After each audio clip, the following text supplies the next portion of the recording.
मुद्दे पे आता हूँ कि मैंने इस कंपनी में जॉइन किया है।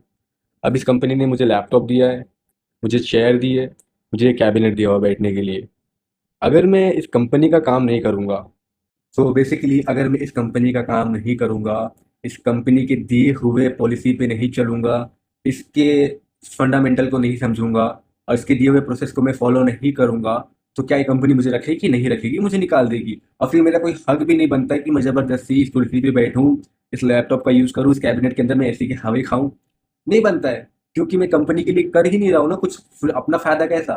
तो सिंपल सी बात है, जब तुम भी देश के लिए कुछ कर नहीं रहे हो, जिस चीज़ के लिए तुम्हें कुर्सी दी गई है, जब उस पे तुम काम नहीं कर रहे हो, तो वो तुम्हारे हक का नहीं है। उसको रिज़ाइन करो, उससे उतर जाओ, वो तुम्हारे लिए नहीं बनी है। उसके लिए कोई काबिल इंसान चाहिए। तुम्हें चाहिए कि तुम इस्तीफ़ा दे दो, तुम्हें रिज़ाइन करना चाहिए, क्योंकि तुम्हारे वजह से वो बच्चे परेशान हो रहे हैं, उनका फ्यूचर खतरे में है और जिनका ज़िंदगी, जिनके स्ट्रगल्स तुमने देखे नहीं हैं, उनकी मेहनत मुशक्कत जो तुमने बस कुछ रिश्वत के चक्कर में बर्बाद कर दी, घूस के चक्कर में, तुमने अपनी कुर्सी को बचाने के चक्कर में उन पे लाठियाँ चार्ज की हैं।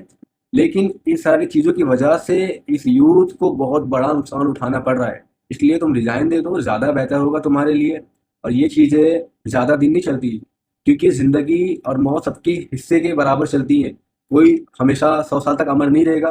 कोई ऐसा नहीं है कि अपनी ज़िंदगी का लिखवा के लेके आया कि कल वो नहीं मरेगा या 100 साल के बाद ही मरेगा। ज़मीर को, यानी कि कभी भी इन सब चीज़ों के लिए अपना ज़मीर मत मार दो, अपने आप को मत बेच दो, इंसानियत रखो ज़रा अपने अंदर।